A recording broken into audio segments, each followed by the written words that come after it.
Welcome back to Face the Nation. We are joined by Ohio Governor John Kasich.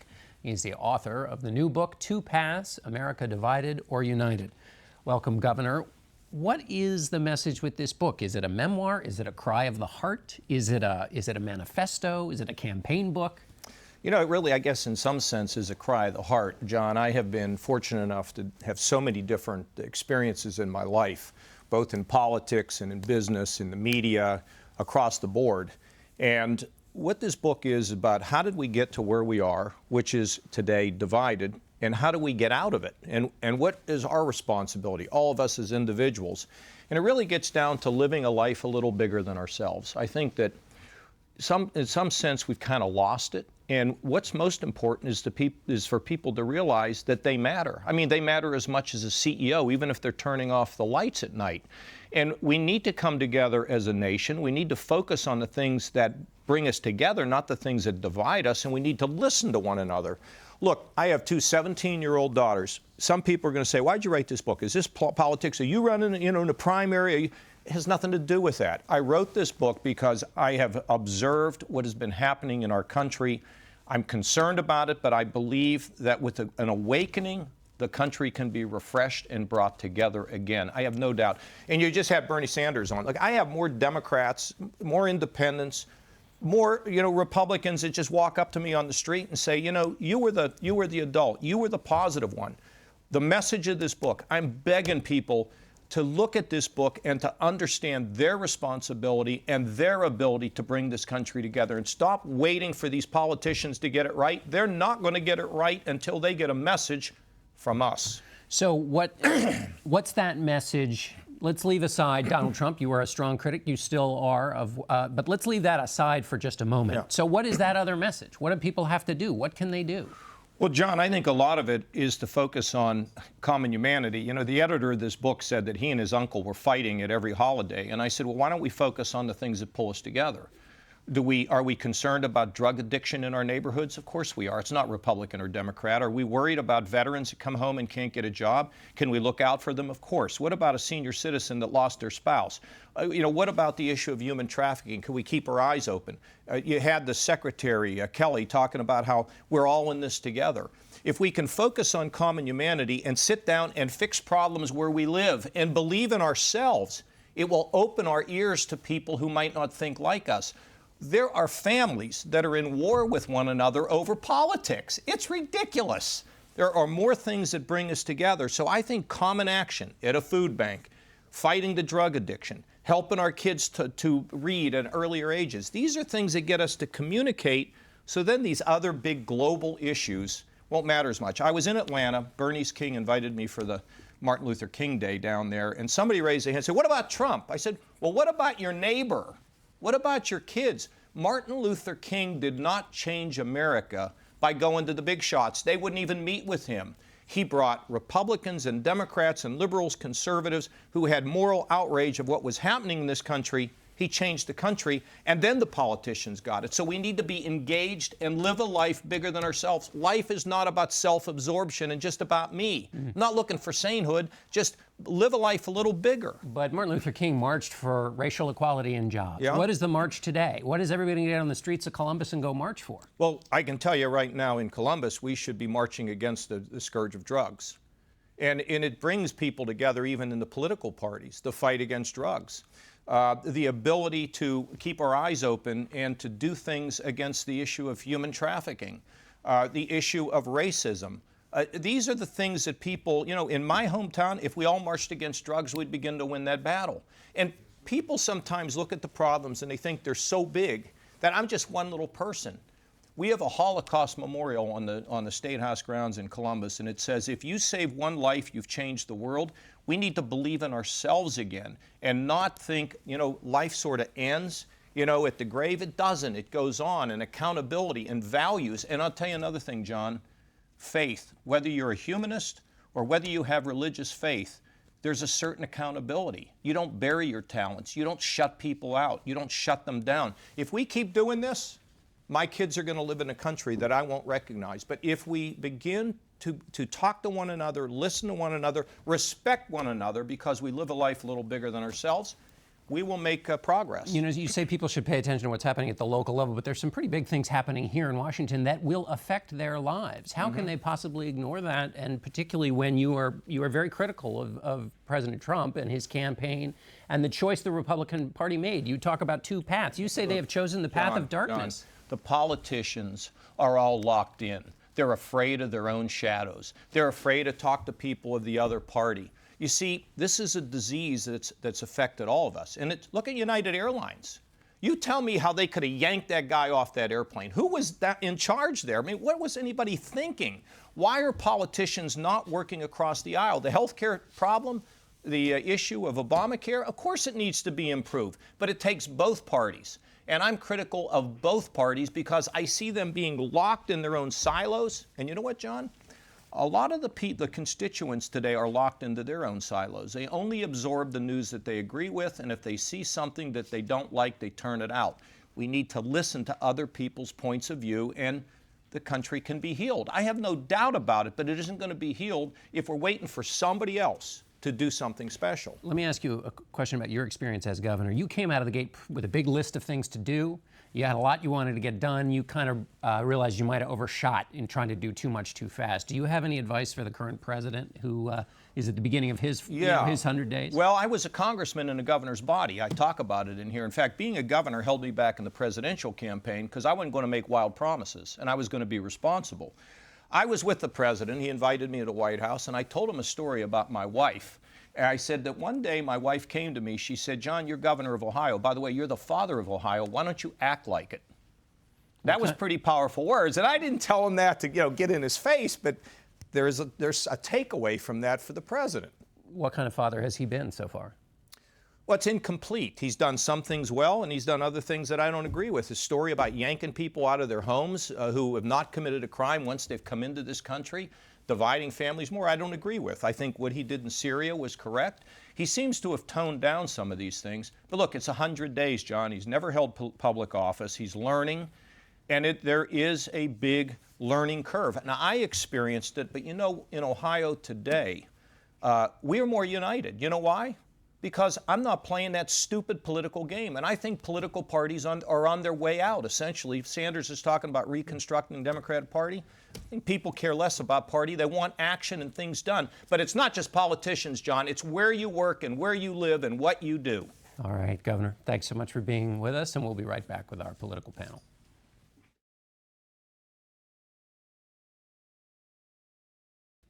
We turn now to our political panel. We want to welcome Carol Lee to the broadcast. She is the White House correspondent for the Wall Street Journal. Jeffrey Goldberg is the editor-in-chief at The Atlantic. Rehan Salam is the executive editor at the National Review and a National Review Institute Policy Fellow. And Mark Leibovich is the chief national correspondent at the New York Times Magazine. Welcome to all of you. Carol, I want to start with you. The government needs funding or else it's going to shut down. The OMB director at the White House has said to reach a deal, they will give Democrats $1 for Obamacare funding if they get $1 for the president's border wall, which Democrats don't want to fund. So is that going to solve it? Well, it got a pretty quick rejection from the Senate Minority Leader, Chuck Schumer, who said it's a non-starter, and they're not going to negotiate that. But it's emblematic of two things. One is the president really wants a victory before the 100-day mark, particularly on some of his most significant campaign promises, like the border wall. The second thing is they need Democrats on board if they're going to avoid a shutdown, which the White House would like to do. So that's part of the reason why we've seen them leave open the possibility of not digging in on the border wall funding. That's also why we've seen them try to make a last-minute reach at taxes or health care. Two things that on a good day for Congress would be really complicated and difficult, never mind that they're trying to avoid a shutdown. And so, but at the end of the week, what it sounds like we may wind up at is a place that's very conventional for Washington, where we get a one-week continuing resolution so they can continue negotiations, and then perhaps look at health care in the following week. Right. So, Rayon, let me ask you this. Congressman Tom Cole, a Republican, said this about the politics of a possible shutdown. He said, even our most recalcitrant members understand that if you shut down the government while you're running it and you control the House and the Senate, you can't blame anybody but yourself. Does he have the politics of that right, do you think?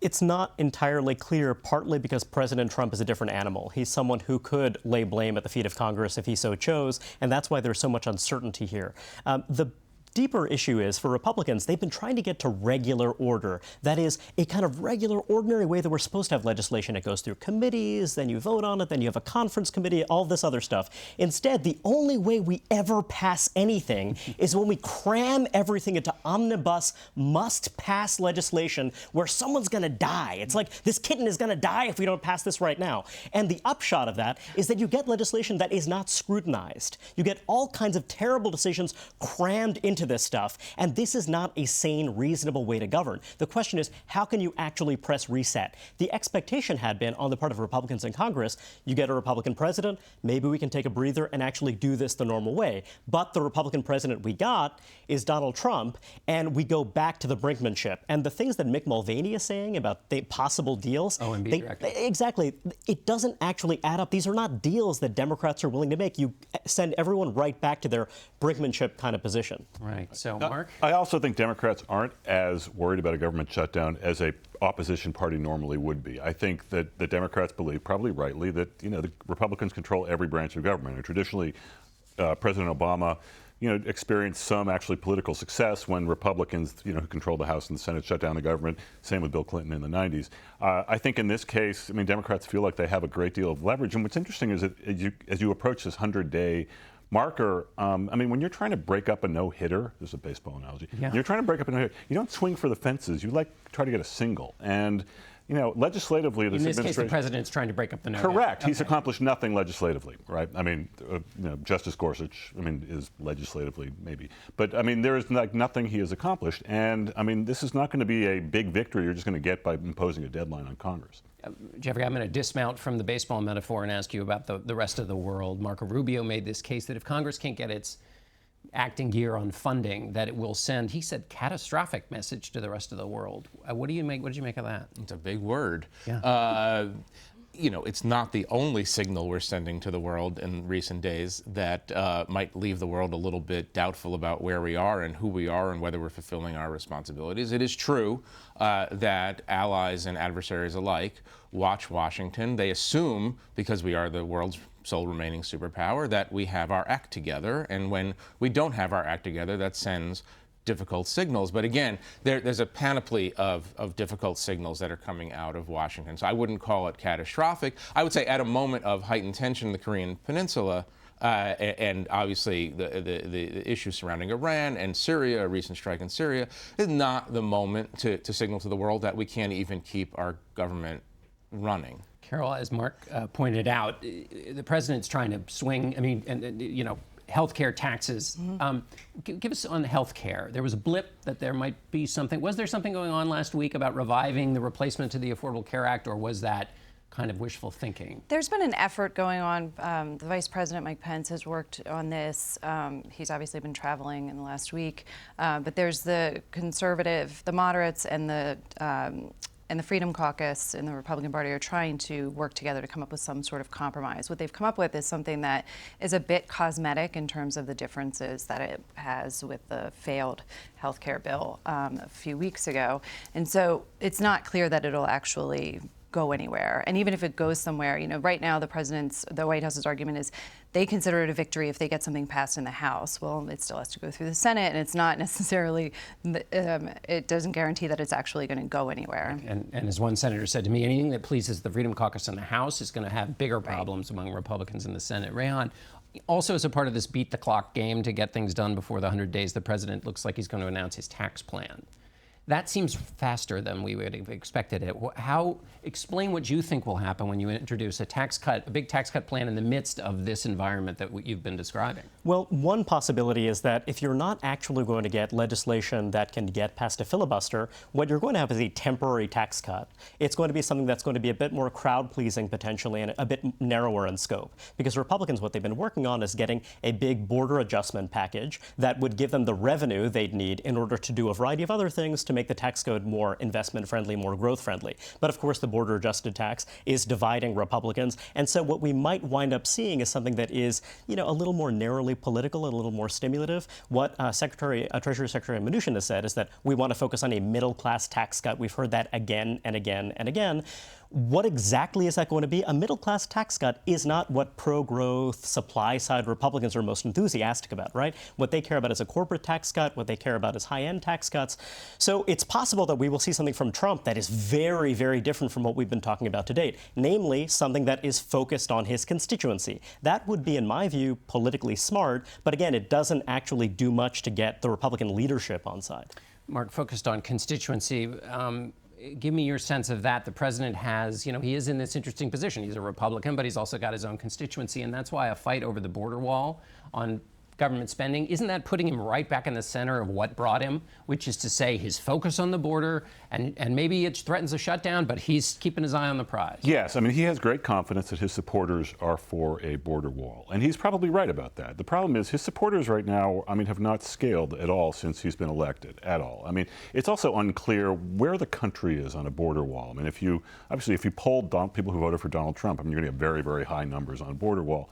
There's no consensus, even on the Hill itself, that this is something that is worth, really having a sort of knockdown, drag-out fight for, especially on the eve of a government shutdown. I mean, we're talking, again, taxes, healthcare, border wall. These are not small things when you actually have an area of need, i.e. keeping the government open, that's coming down, in 5 days from now. Right. So, Jeffrey, I want to switch a question about international affairs. The president this morning tweeted, quote, very interesting election currently taking place in France. What have you made of his occasional forays into the French election? That sounds like he should be a panelist on a panel and discussion. Fascinating election. What he's doing, it's a very sort of passive-aggressive thing, because we've seen him earlier this week say, I'm not endorsing Marine Le Pen, the far-right candidate, but she's really great on this subject and that subject, borders especially. We're in a novel moment, obviously, in American-European relations, or in, let's say, the history of presidential interventions in overseas elections. She is the far-right candidate. Her party, the National Front, has its roots in Vichy fascist ideology. This is somebody on the furthest most right. So an American president coming out and saying, I'm not endorsing, but in essence endorsing, is really something that we haven't experienced before. And of course, if she wins, she makes it through this round and gets to the second round and even possibly wins, we're looking at the end of the European experiment, the end of the post-World War II European experiment, and Donald Trump has been sympathetic to that idea. He's been very hostile to the EU. He's intermittently hostile to NATO, as we've seen over the years. So he's clearly trying to put his thumb on the scale while being a little bit cute about it. Rayhan, what do you make? There are a lot of foreign policy developments this week. We've been talking about North Korea. The president made a phone call to Erdogan of Turkey about his victory. And then this discussion about the French election. What do you make of the president and his foreign policy? Are these totally independent decisions? Do they follow a pattern of any kind? Well, I think that there's oftentimes a tendency to want to impose a narrative on what's been going on. So, for example, the fact that President Trump congratulated President Erdogan. Well, look, President Obama congratulated President Putin on his re-election victory back in 2012. That didn't necessarily mean that President Obama thought that Putin was a great guy. Similarly, we just don't know exactly what Donald Trump thinks about Erdogan and the political changes within Turkey domestically. As for North Korea... You're assuming he has thoughts about it, actual thoughts. Or rather, it's something that he is thinking about, puzzling through, and also I think that we've seen that his mind changes from time to time, right? Which, makes sense, which we'd expect. Well, he's definitely focused on ISIS and Turkey's role in possibly helping with right, and that's very complicated, right? Yeah. Because, the Turks, they want to be the tip of the spear. They want to be sure that it's Syrian Arabs who are the ones who are taking out ISIS, whereas the United States has been working closely with Syrian Kurds, and the Turkish government believes that these guys are terrorists. So, that's enormously complicated, and of course North Korea is too. I think what you're seeing in his foreign policy is his transactional nature is playing out in that, what he said in congratulating Erdogan, which, White House officials said he wanted to do, particularly just so he could try to get put Turkey in a place where he might be able to get something that he wants from them on the Islamic State fight, and that it was worth taking criticism that the U.S. is hypocritical on its preaching democracy.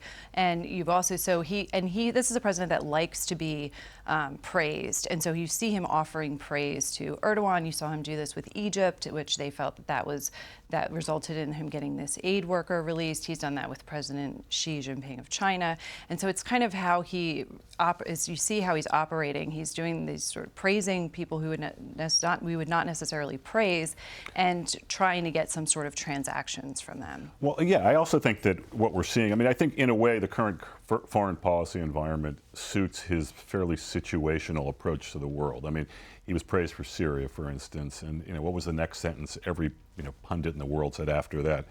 Oh, what's the strategy? I mean, by the time we were onto the strategy, we're back to North Korea, we're in Turkey, we were in Egypt or something. So I mean, I think he's also well situated with pretty strong advisors at this point. I mean, I think McMaster, to some degree Tillerson, certainly Kelly, certainly Mattis are people he's gotten pretty comfortable with pretty quickly. And again, the situational format I think suits him well. Let me speak on behalf of the strategy-loving pundit class and say that you can have transactions for a while, but these problems pile up because transactions don't solve the problems. You need an actual strategy to figure out what we're doing in Syria. You need an actual strategy to figure out what you're doing in North Korea. No sign of any strategy. Well, we've had a transactional strategy in North Korea for the last 20 years. I was going to say, here we find ourselves. All right. Well, the transaction I must transact is that we are out of time. So we'll be back in a moment with some thoughts about civility. Yeah. The transaction.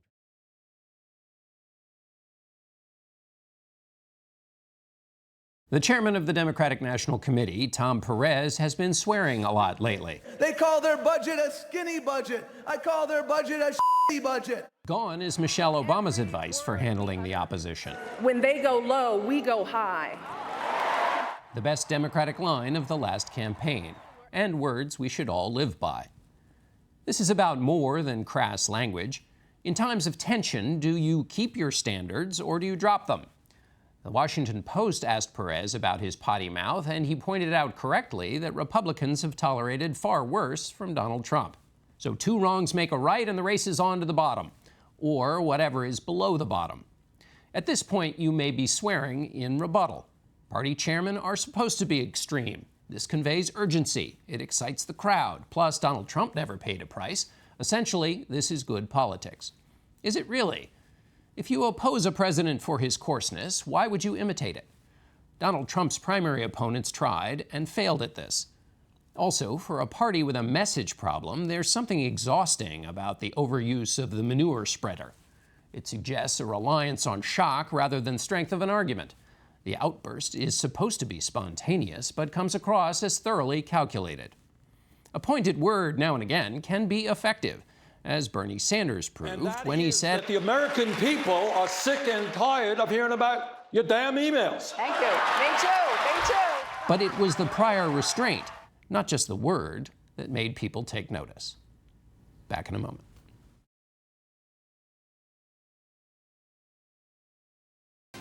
And that's it for us today. Thanks for watching. Until next week, when we'll bring you our interview with President Donald Trump on his first 100 days in office, airing on Face the Nation, and then the following morning on CBS This Morning, live from the White House. For Face the Nation, I'm John Dickerson.